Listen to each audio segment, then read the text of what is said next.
I'm Bryce Futch, I'm Spencer Amaral. and this is The Way Forward.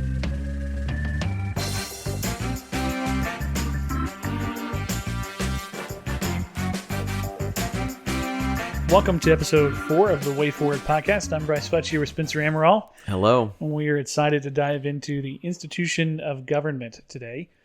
One of the things that I like about this series is that while we were focusing on these three big institutions, there are a bunch of smaller institutions that each one is made up of, which gives us a nearly endless supply of rabbit trails to pursue.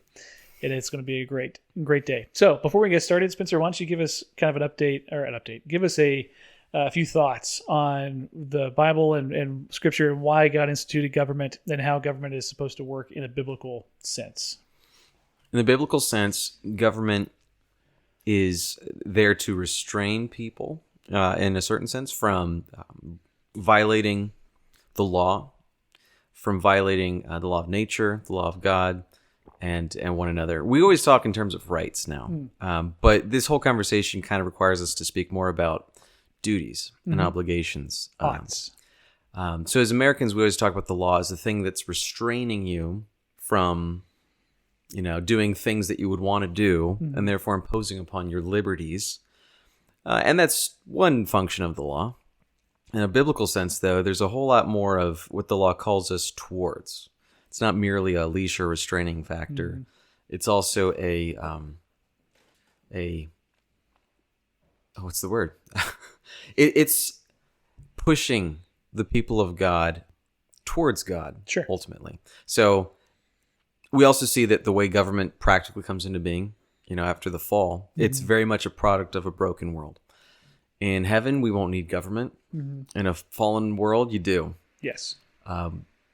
Another thing that I think Scripture brings to this conversation is just a very frank awareness of mankind's fallenness. Right. And our sin nature. And as the Federalist Papers got right, Yes. if man were angels, we wouldn't need government or laws. But we're not angels. And so we have to remember that when we're thinking about the offices that we create to hold authority, but also when we think about the structures for the people as a whole and a society. You're trying to create a society where people can flourish together, live peacefully and harmoniously with one another. And we should never think for a moment that that is going to happen automatically. Right. Or without a whole lot of careful and intentional thought and a mutual desire at the end of the day. The way Paul puts it in Ephesians is we have to eagerly seek the unity of the Spirit and the bond of peace. That doesn't just happen by itself. It requires us mutually seeking that thing. And especially today, I think there's a lot of people who've kind of given up hope that a unified America is a possibility. Right. The last thing we can think of that was close to that was, post 9/11. Sure. And you'd hate to think that it would take another mass tragedy Right. to bring about that kind of unity. And yet, we can remember 9/11, and we remember what it was like on September 12th and how unified the country was. It's not impossible. It requires a radical shift of perspective. Right. It does. And I think the focusing on the fallenness of mankind is really important, right? Because there's two starting points. There's a starting point that man is basically good, and the starting point that man is basically evil. And which one you choose makes a big difference practically in the type of government that you establish, right? So I think the founders knew that, and that's why the checks and balance system is the way it is, right? That Congress is supposed to be, the House of Representatives is supposed to be the voice of the people and the voice of the mob and pushing that agenda. And then the Senate was supposed to be the voice of the states and the voice of reason to push back on the mob and say, The voice of the aristocracy. Yes, absolutely. That you just because you want this and think this is a good thing, well, this is bad for my state, and so I'm going to oppose it, even though it may be good for the people of another state. And then the presidency was there to with the pen to veto and say, well, absolutely not. We're not going to do this. And, that natural competition, I think, also helps bring out the best, right? Yeah. For example, of bipartisanship, a dirty word today, right? That we just saw the Senate immigration reform bill that tied funding to the border and to Israel and to Ukraine, and it was kind of an omnibus package that was supposed to have, touch all the buttons and help all of the people and be just this great step forward in international relations and also domestic policy, and it's dead on arrival in the House. And I think that was a good thing. I think Speaker Johnson made a good decision to do that. I think there's a lot of ways that bill missed the mark. Chip Roy made a great point afterwards, and while I respect him, I don't always agree with him, but he made a great point afterwards that as a representative in the House, your job is not to pass something that's close, to codify something that's close but not good enough into law, right? The way we do things matters, and when you put a stamp of approval on a piece of legislation like that, it sometimes takes a lot more work to fix it down the road, right, than it is to just make it different the first time. We saw that with Obamacare, right? The Republicans wanted to repeal and replace, but they never could decide on how they were going to replace it. And then they had the opportunity to do it, and they totally miffed it, and it's been a mess. But I think that's really a good starting point, is what type of people do you have, and what type of people are you trying to organize and to rule, right? Like we used to say that the government was downstream from culture, and I don't think that's true anymore. I think that there's been a pretty significant shift, and I think a lot of the progressives that say people are naturally good have pushed us in that direction to where politics is now leading culture in a lot of ways, especially on some hyper local levels in liberal areas. But I think that's a really good point to make. It's cyclical, right? Mm-hmm. And it's circular in certain ways. The classic way of putting this is that the law can, and in some ways ought to be a teacher. Mm-hmm. Absolutely. And it always will have a function in that regard. Yes. Whether you want it or not. There's so many people that will, at the end of the day, say, well, I guess this thing's okay because our society has legalized it. Right. The old phrase was the left used to use against the Christian right was, well, you can't legislate morality. Well, absolutely. Like every law is legislating a moral choice of some kind, right? Every single law. That's what the law is. I always am blown away by that. I think just the people approaching it in that way reveals such a blind spot, because there's no institution, if you think about it, more idealistic than government, and morality bound than government. You're not just making rules, you're making rules and saying we will do things to people who violate our rules. The threat of punishment, absolutely. And who are you, oh man, to make this law? Yeah. The classic Christian, Judeo-Christian Western sense of this is there's really only one law, one standard of justice. Right. It's grounded in God, the King of Kings and the creator of the universe, who is good, and the standard of justice. And any man-made law that is in defiance of that higher and truer law is not a law at all. No law at all, yes. But usurpation of authority on the part of man and plain tyranny. Absolutely.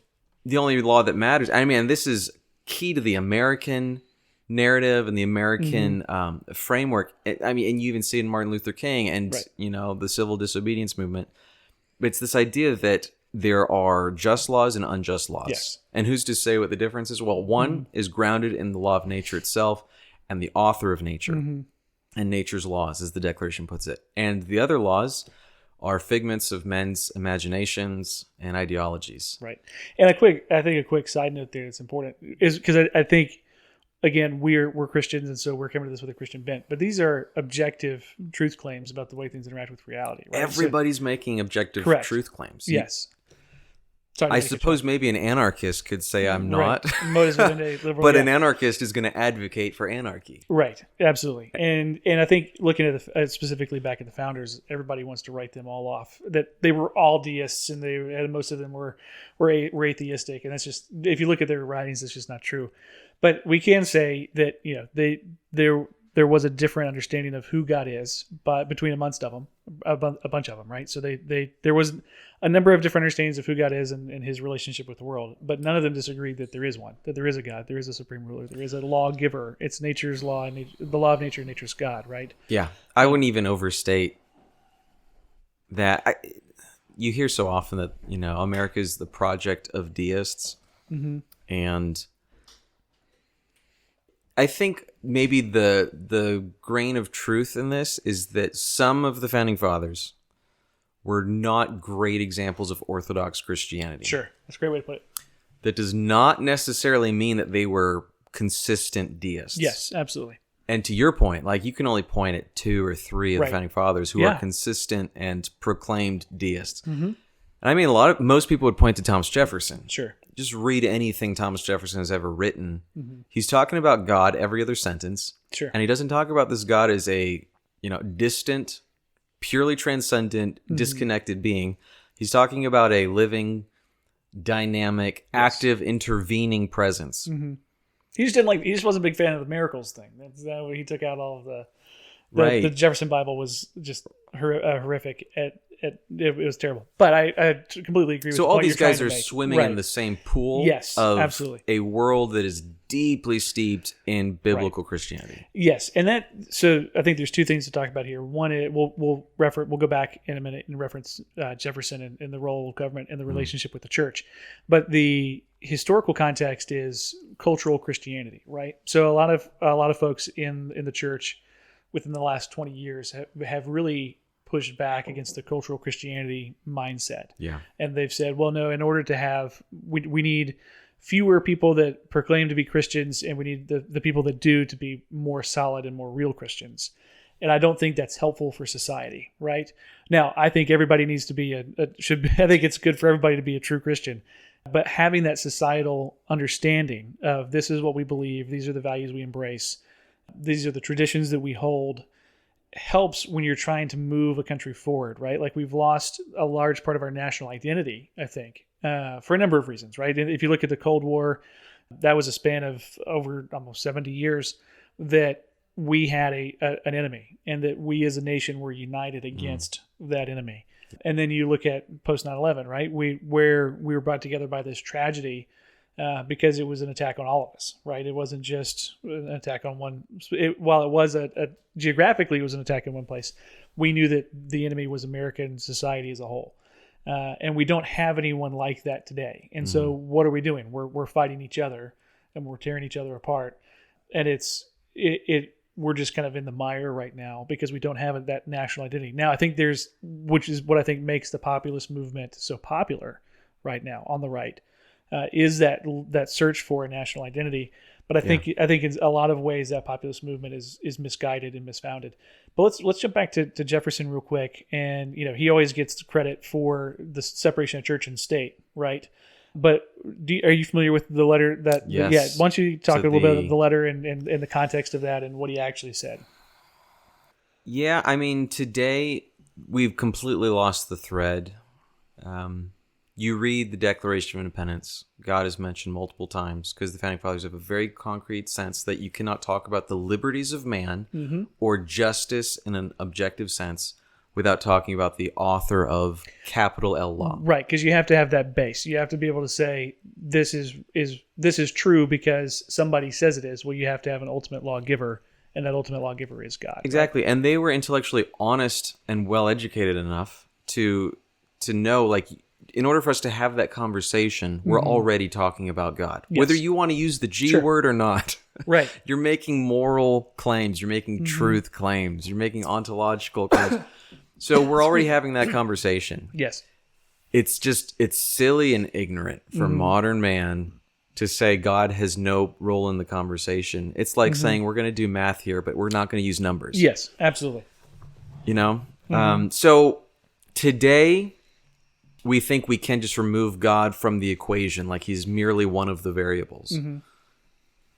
When God is the table that the equation is sitting on. Yes. So today we when we think about separation of church and state, often it comes apart. It comes across as the First Amendment guarantees us freedom from religion. Yes. Right. When that's not the actual language at all. It's freedom of the free exercise of religion. Right.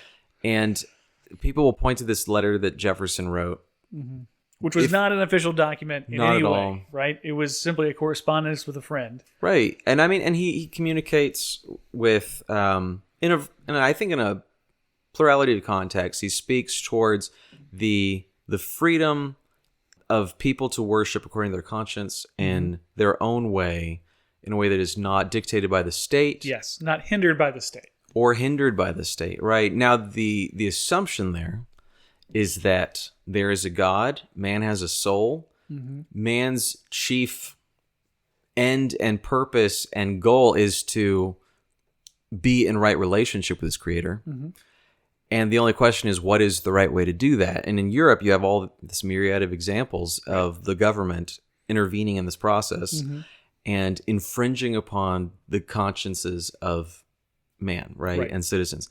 And even in England, you got so many examples that our founding fathers would have been well aware of. Like, just if we study the English Civil Wars, this whole conversation makes so much more sense. Absolutely.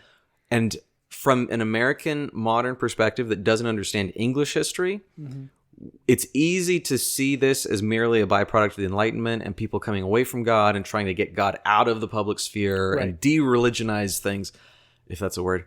And I think that's really a bad read on the history. A much better read on the history is our founding fathers were barely removed from the English Civil Wars by a century and not even half, right?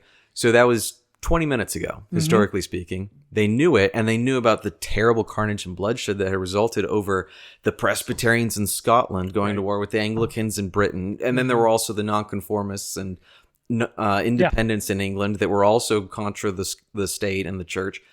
And all of these voices fighting and competing to grab the wheel of power to dictate whether all the rest of the kingdom would be Presbyterian or Anglican. But, and you still, and even today, right, in Ireland, it's still the Catholics and the Protestants. It's better than it was, but there is still that conflict that's rooted in the religious aspect of life. So is the question at the end of the day is it just going to be a question of who's winning the battle and who has their hands on the wheel of power? Right. Or is there a better way where we can actually live in peace and harmony with one another? That's the American project. Right. To say, we're not saying that God's no longer relevant to life.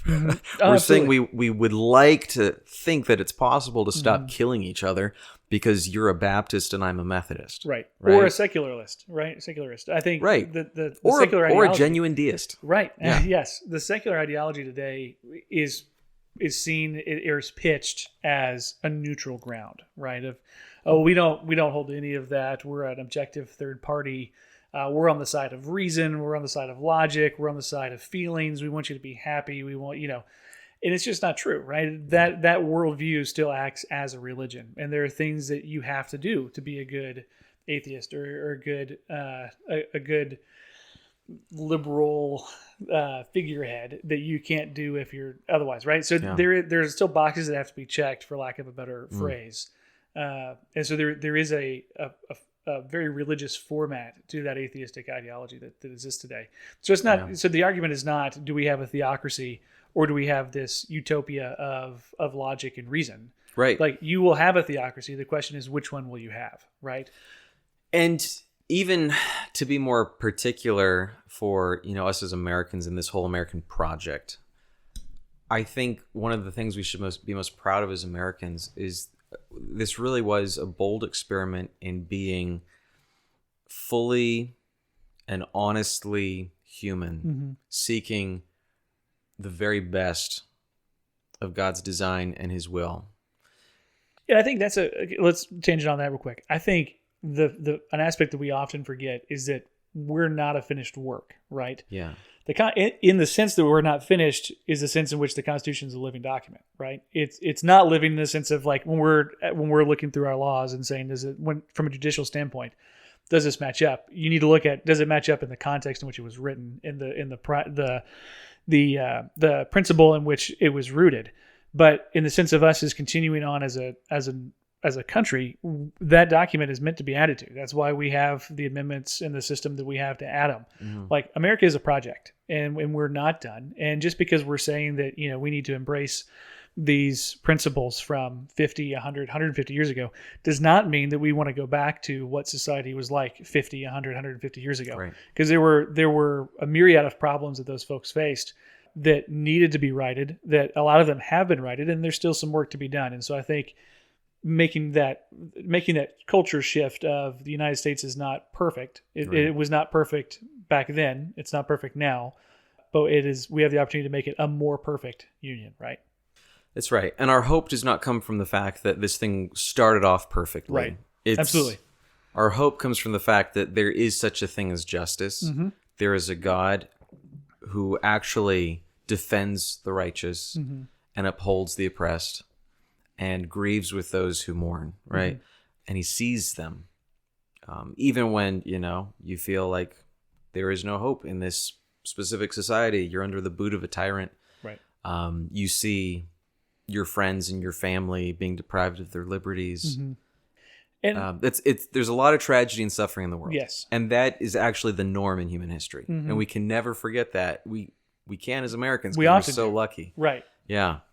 So anyway, you were saying. No, I think, sorry, I didn't mean to cut you off. I think the one last thing that I want to hit on Jefferson before we moved on was actually, while he was president, he hosted church services in the rotunda of the Capitol building. Like, for somebody who said we need to keep church and state separate, I think that's saying a lot.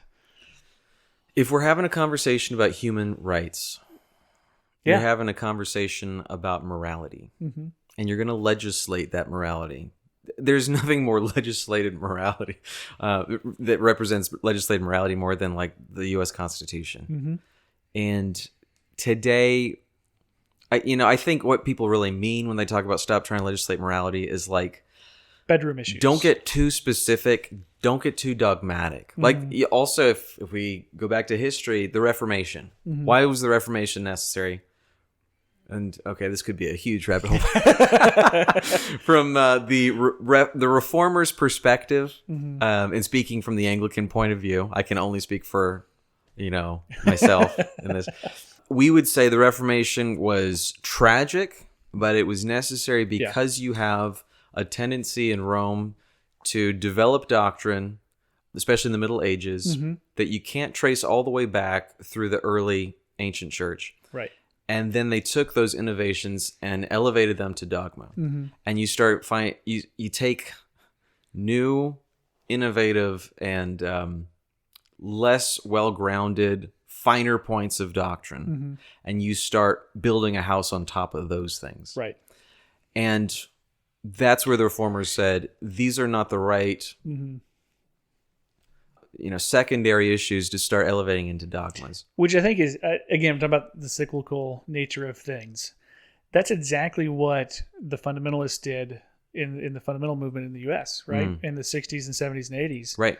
It was that exact same thing. You start picking a pet project, right? Right. Your pet issue, Mm-hmm. prohibition. Yeah. We're Came from a great principle, great idea of, hey, Well, what a mess. Absolutely. I think it's great to look at the way America tried to solve the problem of alcoholism and alcohol abuse and the way the Brits did this. So Guinness, the Guinness Brewing Company, was started by the Guinness family because of the drunkenness in Ireland and the deaths from gin, because the water was bad, right? So the water was bad. It was making people sick. So people would replace the water with gin, or they'd put gin in their water. And it was leading to these horrible consequences, both for long-term health and for society, morality, all of that stuff. So Guinness started brewing beer to replace the gin. And so it's got the recipe's still the same. Wow. It's got more vitamin C than a glass of orange juice, more wheat than a slice of bread. I mean, it's a great breakfast is basically the way they lay it out. But not that I drink Guinness for breakfast. Let's make that very clear. But there's meal of champions. Yeah, absolutely. So I just think it's an interesting way we went to solve that problem, right? So they said, let's meet people where they are and make something that's helpful and good for society, and we'll take people forward. When in the U.S. we said, well, we'll just cut it off. We'll just cut it off, and if we remove it, then everybody will be fine. And what did it do? It led to widespread death from violence, and it made everybody go underground, and it was You organized crime, absolutely, and all of the chaos that reached far beyond prohibition. But I will say, it gave us one of the great American gifts, which is NASCAR. Frank Sinatra. Oh, NASCAR. NASCAR was started That's a good point. from bootlegging, and in Florida, Daytona 500 was great there it story. is, and you don't have that without bootleggers. You don't. There's no NASCAR in Europe. It's etched into our story now. It is. It is. All right, so let's get back to government as an institution. So we talked about a little bit about how it's good for society. Let's go back a little bit to our last episode on the church, and let's talk a little bit about how the church is meant. If we're looking at the right order of things, right? So C.S. Lewis says if you put first things first and second things second, that it adds a lot of clarity. I can't remember how he ends the quote. I'm terrible with that. But it adds a lot of clarity to life, and it basically takes care of itself, right? Right ordered priorities make all the difference. So if It we're helps looking you at, avoid a lot of unnecessary battles as well. yes, Yeah. absolutely. So if you were to take those three institutions, church, family, government, what order do you think is the correct order to put them in, and why? The church reflects the people of God, the kingdom of God. That's eternal. We will be worshiping in eternity. So the work of the church doesn't end in this life. The work of mission will, but mission is not the purpose of the church, actually. Right. Worship is, and worship is eternal. The family precedes the fall, precedes government. You got marriage before the fall happens. You have the creation of man and woman in the image of God. So clearly that is a critical part of God's creation. And furthermore, when in Ephesians, Paul likens the marriage of a man and a woman to the relationship between Christ and his bride, the church. And so the design of God throughout nature, the duality of man and woman, the union that begets life, all of that is so, it has the design of God so deeply woven into the way he created us. And it's incredible. And all that's before the fall. After the fall, you get government. And it's one of those things like hospitals and police stations that we won't have in heaven. Doesn't mean that work is not noble and good in this life. It really is, because you're doing the work of combating the darkness where you can, creating good laws, defending the rights of the people, promoting virtue and justice and everything that people need to flourish in their lives.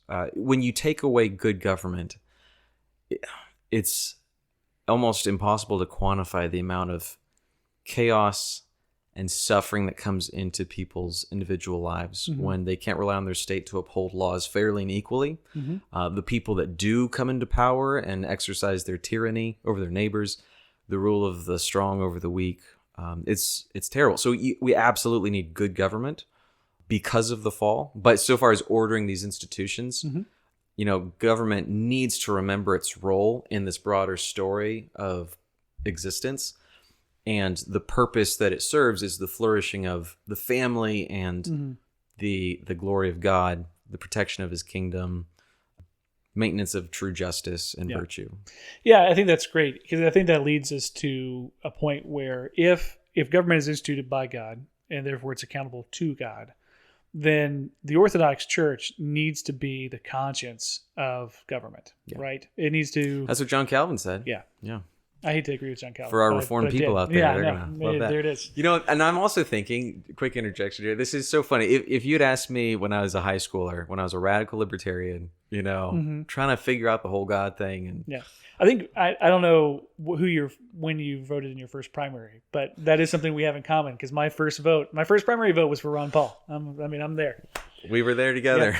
Yep. So I loved his approach to, he's casting a vision for truth, right? Because he's talking about principles and laws of nature and human rights that are just concrete. And ending the Fed. Drilled into stone. Yes. And that. He's got concrete ideas and action steps. So I loved that. It was deeply appealing to me. But, if you'd asked me then, what is government all about? And I realized I started off this whole thing by talking about the government is like restraining sin and vice in people. If you'd asked me way back, and I would have been like, government has one job, is protect the rights of the people and the individual specifically. Right. And that's not untrue, but I think, it needs to be more nuanced than that. Yeah. Because it's just like we spoke about freedom and rightly defining freedom. If we rightly understand freedom as man living in the will that God has for him and his creation and his existence, because that leads to man's true fulfillment and joy and happiness, flourishing. Yes. Then we want that kind of freedom for everybody. Absolutely. And government should absolutely consider it their top priority to create an environment for people to live that kind of life. All of this is complicated by the fact that, I have a battle going on within myself. Sure. And so you talk about, people should just do what they want. It's like, well, which voice inside me should I listen to? Which voice within me should get to do what it wants? Right. Because it's never that simple. There's never just one me. We all have standards that we aspire to and we fall short of. How much does that make sense? Right. In a world apart from God and understanding of human beings as fallen creatures. So, all of that to say, there's absolutely a strong, conversation to have about the role of government protecting the rights of people. But Mm-hmm. what do we mean when we talk about rights? What Right. are these rights? Where do they come from? Mm-hmm. And boom, we're right back to having that conversation about what is man? Who made Yes. him? Does he have a purpose? Is there Right. value in life? Does it come from what you did yesterday? Mm-hmm. Does it come from the majority? Yeah. Does it come Or from what you can do tomorrow. the laws of the state, which could Mm-hmm. be changed tomorrow? So, yeah, at the end of the day, for any of this conversation to really make any sense, we're really assuming that human life has intrinsic Mm-hmm. value. A human being is worth more than his weight in gold. Yeah. And it's not because he happens to be really good at performing Mm-hmm. or making shoes or whatever. It's because he's created in the image of God. Mm-hmm. And it's that simple. And that's why government exists, to protect that standard of justice for all the people Right. in its care. And that, I think, is something, if we tell ourselves that that's not inherently Mm-hmm. moral and religious even, Sure. we're just kidding ourselves. Yeah. So let me ask this. We talked about this a little bit before we started recording. Let's talk about the differences in legitimate government, right? So we're in a representative-based republic, democratic republic. Is that the only form of legitimate government, or could you justify the British monarchy, for example, and the divine right of kings? And where do you draw the line between democracy and authoritarian as having a legitimate right given by the people? We were referencing some recent events in South America where this new president was elected with 80% of the popular vote, and the reason he was so popular is because he really had a strong crackdown on crime. Still in a democratic form of government, but there was some polling that was done among some other South American countries. And a large portion of people said that they would trade the democratic government that they have for a more authoritarian government if that government could actually solve some problems to help make human flourishing to help make humans flourish more, right? Like Yeah. if that's the purpose of government, is to limit violence and to promote the good and to give opportunities for flourishing to happen, then what form of government is required in order to meet those needs? Well, I'm an American, so, Yes. and I mean, since growing up, I've always bled red, white, and blue. Loved the founding documents and the framers. So I love the dream of America and the founding fathers, and I love the project of seeing if we can actually build a healthy, thriving, free society. And I understand, like, that's not the norm in human history. That doesn't happen naturally or automatically. I think the only way we can explain even how far we've gotten in this grand project is to understand the Western civilization and the story that we came from and everything that was built into the fiber and the fabric of these American colonists that settled the country and why they had the vision they had for the kind of society they wanted to build. Right. There was a certain amount of discontinuity, from what came before them in Europe, and there was also an amount of continuity in what they wanted to build upon and progress with. So, remind me of the question. What is the only real kind of government? Is it the only legitimate? So form the of American answer to this is the authority of government. Just government comes from the consent of the governed, and I think Right. there's a powerful case to be made there. And yet, our founders were practical men, right? Yeah. The fancier term for this is prudence, right? We don't talk about prudence a lot today, but I love the contemplation of prudence and what it's really about. You see this baked into the Declaration of Independence, where they say, look, we think we've got a really good case to make here, but if we don't, well, yeah, we're laying our case out before before a candid, how do they phrase it? Basically, they're saying we're going to make our case to the whole world here, and y'all be the judge. But furthermore, in the case, it's not merely a theoretical kind of technicality thing of like, we didn't vote for a king, so therefore we can do what we Right. want. They don't make that case. And they make it also clear, like, we were happy to compromise with the king, to figure out a way forward, to amend our situation. King didn't want to work with us. Parliament was really screwing us.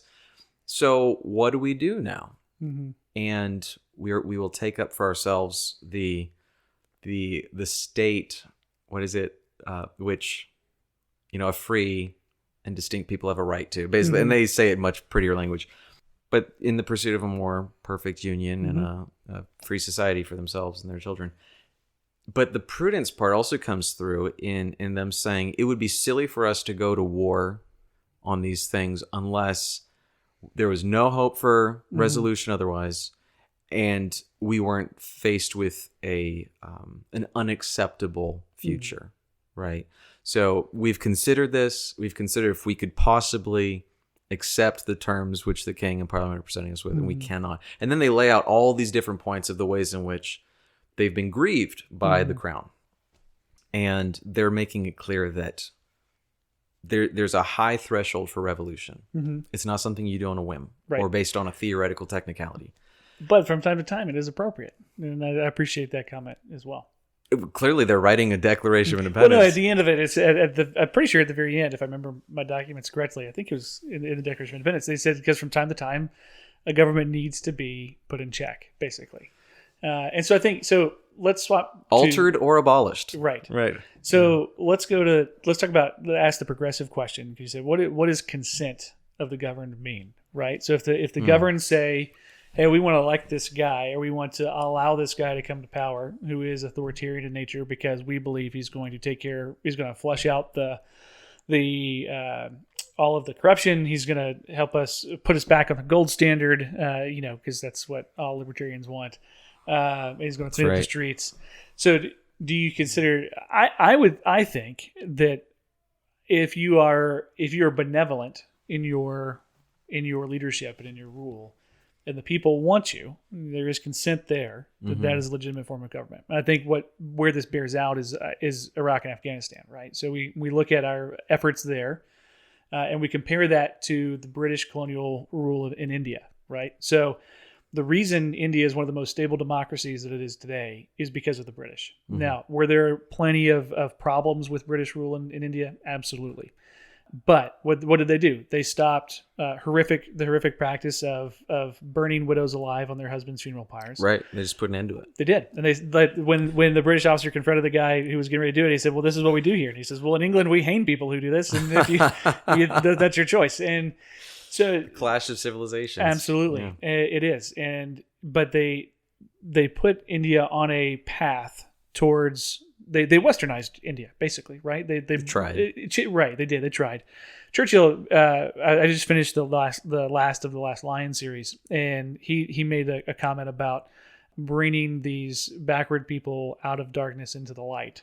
And I think in a lot of ways we're very shy today to say, well, that culture is, quote, backward, and that our Western culture is in the light.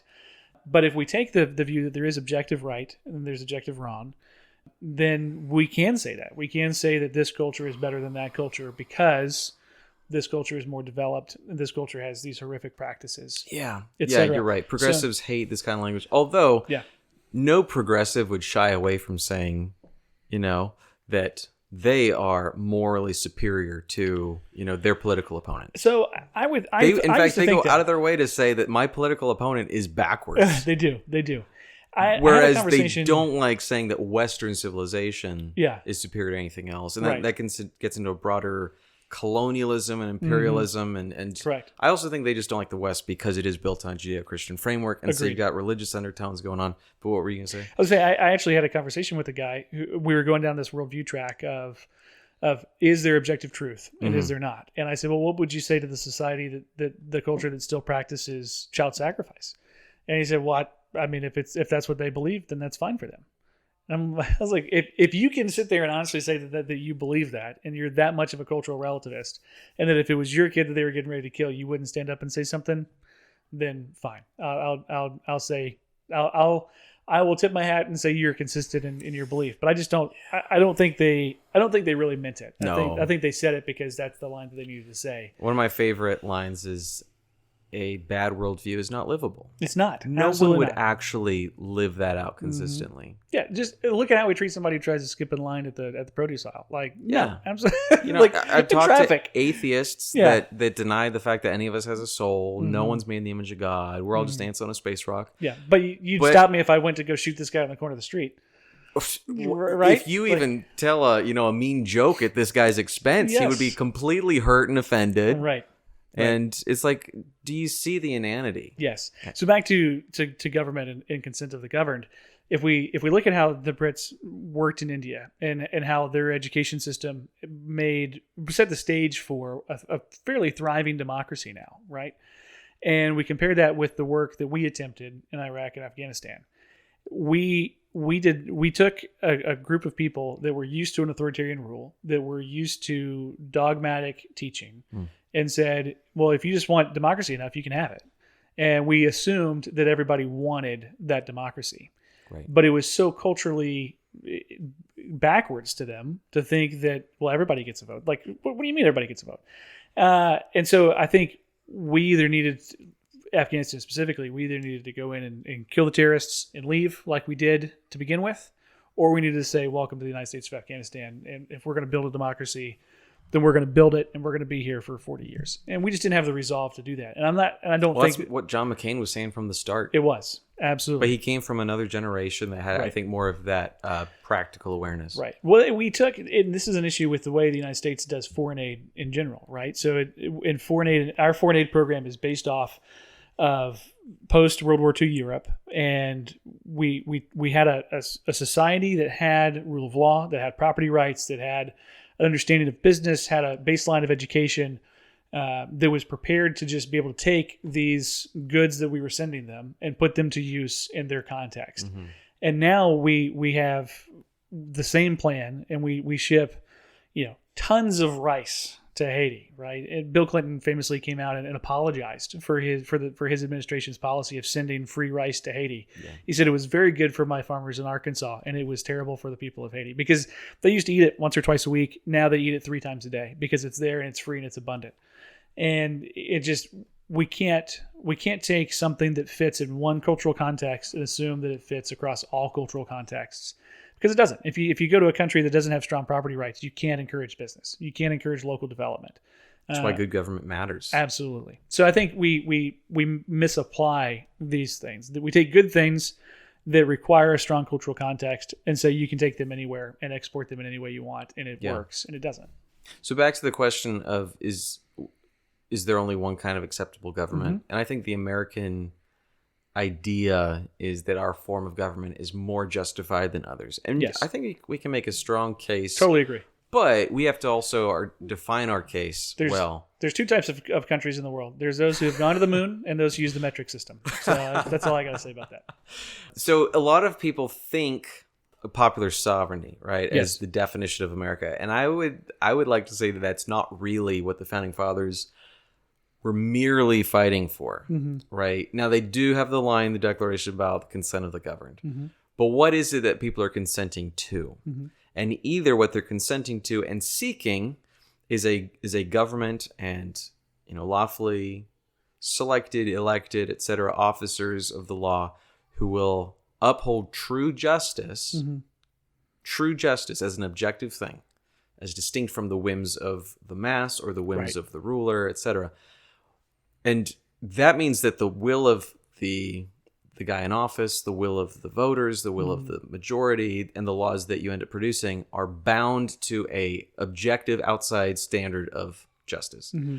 Or you have genuine, full-blown popular sovereignty, which is it's whatever the people want. Right. And by the people, I just mean 51%, I guess. Yeah. Right. Or 50.1%. And we have to be very careful to distinguish those things because, mm-hmm, was Mussolini supported by a majority of Italy? Mm-hmm. So, right, is he legitimate? Does that legitimize everything he does? As the selected ruler by mm-hmm, the consent of the majority of the governed? Right. No, the people are not God. The mm-hmm, people cannot give carte blanche to their elected officials to perform whatever is necessary. Mm-hmm. Right. At the end of the day, there is right, there is wrong. Mm-hmm. There is a higher standard that all of us are subject to. And the minute we lose sight of that, we're falling into the same pit that Adam and Eve did in the garden, saying, I would like to be the one who defines good and evil. Mm-hmm. I would like to be in God's shoes and not be subject to anything, but be the one who subjects the world to myself, right, and my whims. And I create the rules and I recreate the world in my image. Mm-hmm. And as Chuck Colson reminds us, humans have the infinite capacity for self-rationalization. We will rationalize every step of the way. Mm-hmm. And that's human history.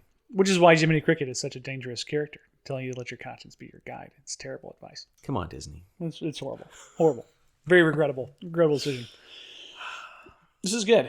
I think that's a better argument. Let your conscience be your guide, because conscience has in theory should be distinct.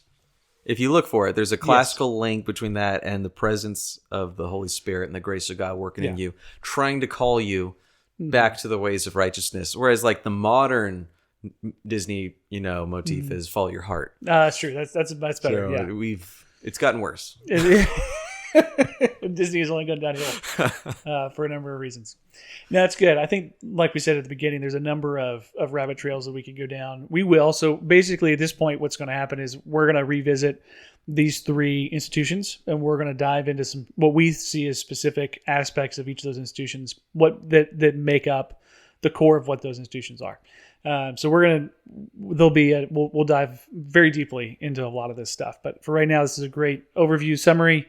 And we'll be back at some point in the near future. Great. Thanks for the time today. It's been good. Thanks, Bryce.